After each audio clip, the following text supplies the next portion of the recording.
வீசிக்கொண்டிருக்கும் இனிய நன்வேளையில், இந்த இனிய வேளையிலே ஆற்றலும் திறமையும் வலிமையும் வாழ்நாண்மையும் வீரும் விவேகமும் கொண்ட ஆற்றல் மிகு மாணவ செல்வங்கள் நீங்கள் எல்லாம், உங்களுக்கெல்லாம்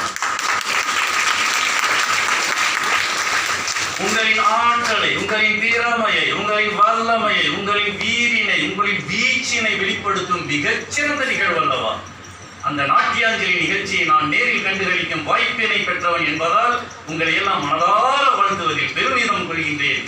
நீடு புகழ் பெற வாழ்த்துகிறேன். 1330 குரல் மணிகளுக்கு உங்களுடைய நாட்டியாஞ்சலி. வள்ளுவ பேராசானின் குரல் மணிகள் சொல்லும்போது அறனினும் இன்பமும் எனும் தீரன் அறிந்து தீதின்றி வந்த பொருள் என்பான் வள்ளுவ பேராசான். அறமும் பொருளும் இன்பமும் மூன்றும் பயணிக்கும் ஒரு குரல் மணி. ஆம், அறம் பொருள் இன்பம் என்று சொல்லும் போது அறத்தில் ஒரு வினா தொடுகின்றார், பொருளில் விடை சொல்லுகின்றார்.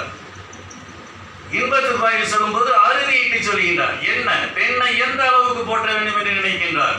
6வது அதிகாரத்தில் 54வது குறையில் சொல்லுகின்றார், பெண்ணின் பெருந்தக்கை யாவுல வினா தடுக்கின்றார். வேறு எதுவும் இருக்கிறதா, சிறப்புண்டா, சொல்லுங்க பார்க்கலாம். வள்ளுவனை கேட்கும் வினா அது.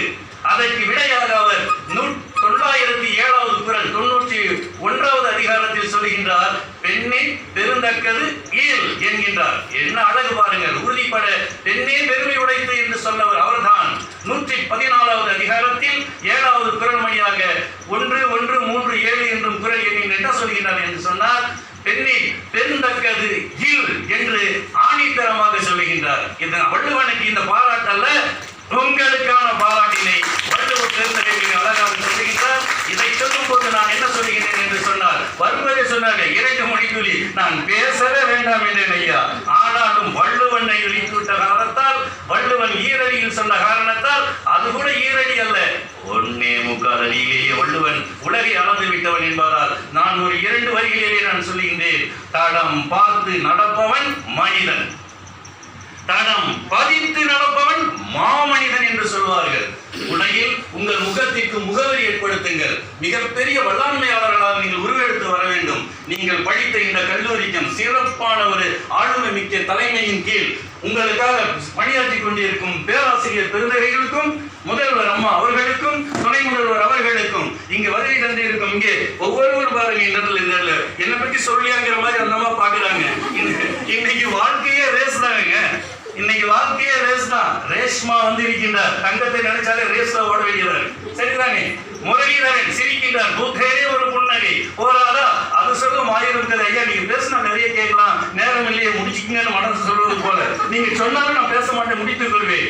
ஆனாலும் வித்திட வேண்டிய இடத்தில் சரியான வித்தினை விதைத்தால் அது விருட்சமாக வளரும். நீங்கள் அனைவரும் உங்கள் முகத்திற்கு முகவரி ஏற்படுத்துவதன் மூலம் உங்களை ஈன்ற பெற்றோருக்கும், நீங்கள் கற்ற இந்த கல்லூரிக்கும், இந்த உலகம் முழுவதும் உங்கள் பெயர் புகழ் பரவ வேண்டும். இது சாதாரண சாதனை அல்ல.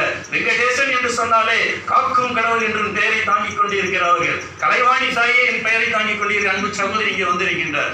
என்ன மாதிரி நீங்க அனைவருமே சாதனையாளர்கள். உங்களால் முடியும். அருமை உடைத்தென்று ஆசாவாமை வேண்டும், பெருமை முயற்சி தரும் என்பான் வள்ளுவ பேராசான். அந்த வகையில் நீங்கள் எல்லோரும் நிறைவாழ்வு வாழ வேண்டும். உடல் நலம், நீண்ட ஆயுள், நிறைந்த செல்வம், உயர்ந்த புகழ், மெய் ஞானம் பெற்று நலமும் வளமும் பெற்று பல்லாண்டு நீடூழி வாழ்க என சொல்லி நிறை வாழ்வு வாழ்த்தி உங்களிடமிருந்து விடைபெறுவது உங்கள் திருக்குறள் அன்வர் பாட்ஷா.